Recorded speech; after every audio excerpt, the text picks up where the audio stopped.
Well, let's talk a little bit about gerrymandering because Republicans got a huge assist from the Supreme Court with the Clay decision a couple of weeks ago. And Republicans have wasted no time in southern states like Alabama and Tennessee in redrawing maps so that there is zero Democratic representation, zero representation for Black populations in those states. This is kind of a Hail Mary pass for Republicans so that they can somehow hang on to the House. Jeff, do you think it's going to work? No. And let's talk about the implications, though, beyond 2026. Well, beyond 2026, it's a different story potentially. But right now, I mean, it's too big to rig the wave that is building. I mean, that's the thing. The Greg Abbott Republican gerrymander in Texas is going to prove to be a fool's errand, as a lot of these districts that they drew to take safe Republican districts down to not so safe. I mean, when they thought a +10, they took a +20 districts, Trump +20 down to maybe a +10 district.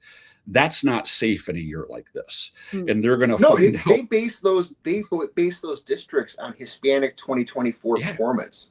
Yeah, and when you're sucking 30 points down from that base, you've got a situation where this could be one of the biggest self-owns in political history. Yeah, in South Carolina, which hasn't moved yet, they didn't in their regular legislative session, which has concluded redistrict, but apparently the governor is calling a special session to revisit this.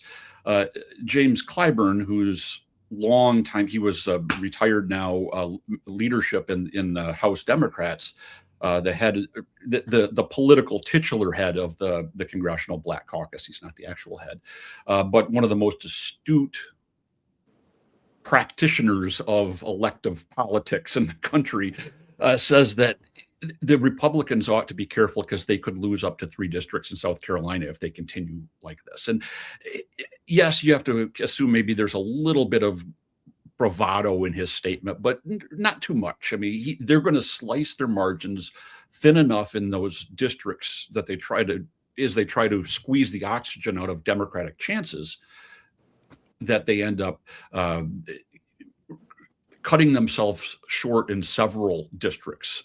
So rather than just leave one Democratic district or no Democratic districts, Clyburn might be right. And you're going to see that kind of phenomenon potentially repeat across some of the old Cotton South where they're looking to do this. Alabama, Georgia isn't going to do this until 2028, but they're likely to redraw after this election.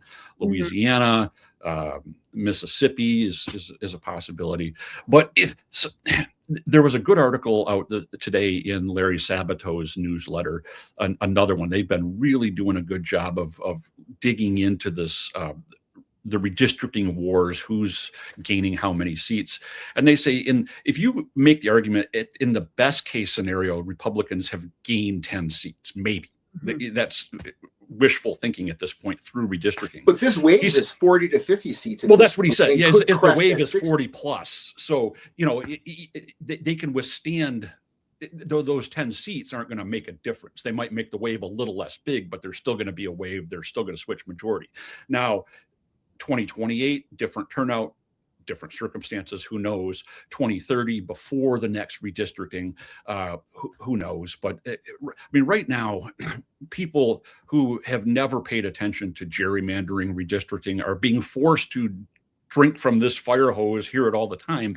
If there's ever been a time for national constitutional reform that deals with congressional districting, why the districts, as they grow toward 1 million people, far bigger than was intended.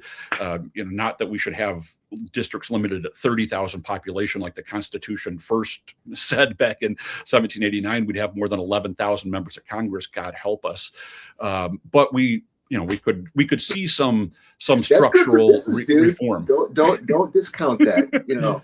But yeah, I mean, so there could be a national groundswell. It just depends. I mean, there's going to well, be. there has to be a national groundswell, and there has Right. to be and I would look to any Democrat talking about 2028, which is increasingly almost all of them, that there has to be a national recommitment to democratic organization, democratic institutions, a return to norms, and a solution to the rot that we've endured.